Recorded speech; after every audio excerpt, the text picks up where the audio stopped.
Buenas tardes.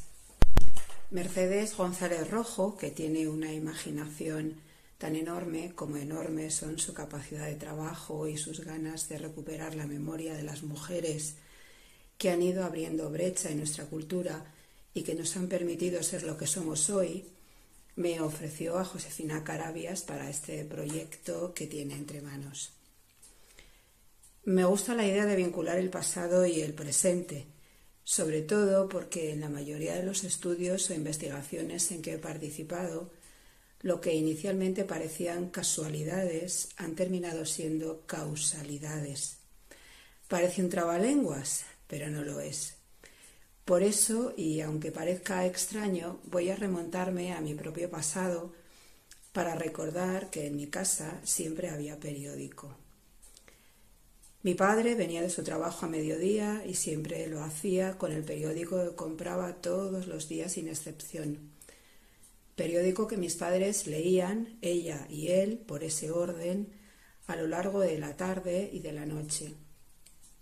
Aún hoy es un recuerdo infantil muy hermoso el de mi padre leyendo el periódico en un sillón del salón cuando la casa se había quedado en silencio después del trajín del baño de los niños y la cena de la familia. 9 fuimos en casa durante muchos años y de que los niños se hubiesen ido a la cama. Yo entonces no sabía, lo supe como es natural muchos años después, cuando ya joven y formada regresaba a la casa que ya solamente ocupaba él, en la que el silencio permitía leer lo que se deseaba a cualquier hora. Entonces no sabía, que mi padre reservaba la noche para la lectura en el periódico de las columnas de opinión. El resto del periódico ya lo había leído antes y lo había comentado con mi madre en esos ratos en los que siempre había música clásica de fondo, porque los conciertos dominicales de la Orquesta Nacional de España, dirigida por Ataúlfo Argenta y Rafael Fribeck de Burgos, eran lo que más añoraba mi madre de su juventud en Madrid.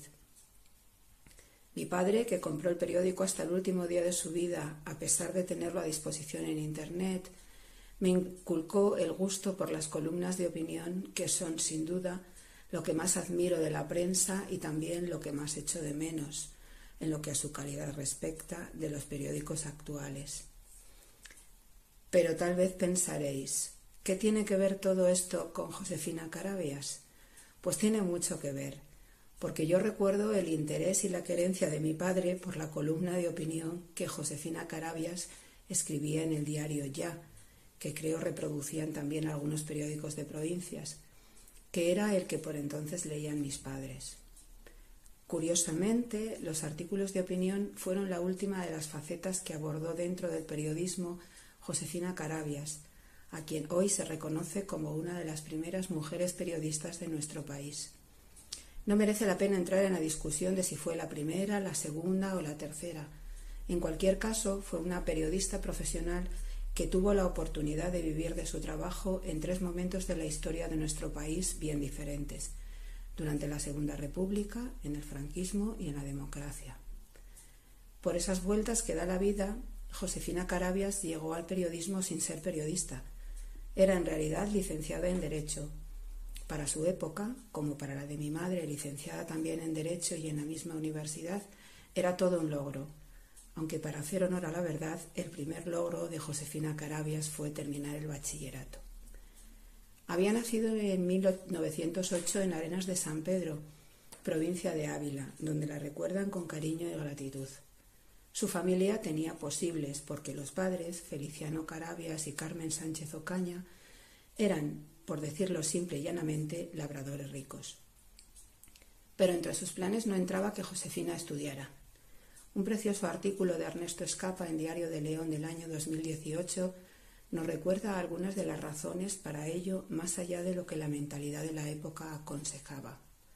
Su hija, Mercedes Rico Carabias, quien por cierto ha sido la primera mujer embajadora de España, recuerda en el programa de televisión Imprescindibles, titulado Nosotras que contamos, y que es para mí sin duda imprescindible, que a Josefina Carabias la mandaron por su insistencia a las monjas y que allí aprendió todo lo que en el futuro detestó: la cocina, la costura y la música. Fue su primo Eduardo García Galán, que era juez, quien después de que abandonase el Colegio del Carmen la ayudó a sacar el bachillerato y la empujó hacia el derecho. En Madrid vivió en la Residencia de Señoritas, dirigida por María de Maeztu, empapándose de todo lo que flotaba en aquel recinto tan particular. Se hizo socia del Ateneo y aprendió cuanto pudo de los personajes que la rodeaban.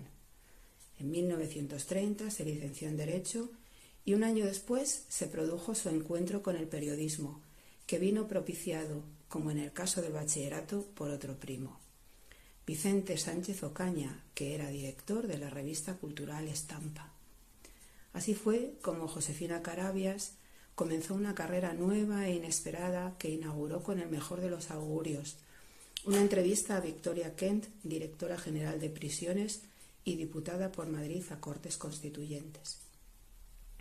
Roto el país en 1936, Josefina Carabias salió con su marido, José Rico Godoy, al exilio. El destino fue París, donde les acogieron Gregorio Marañón y su esposa Lola. Acabada la guerra, su marido creyó a pies juntillas que no corría peligro regresando a España, donde debía gestionar la herencia familiar.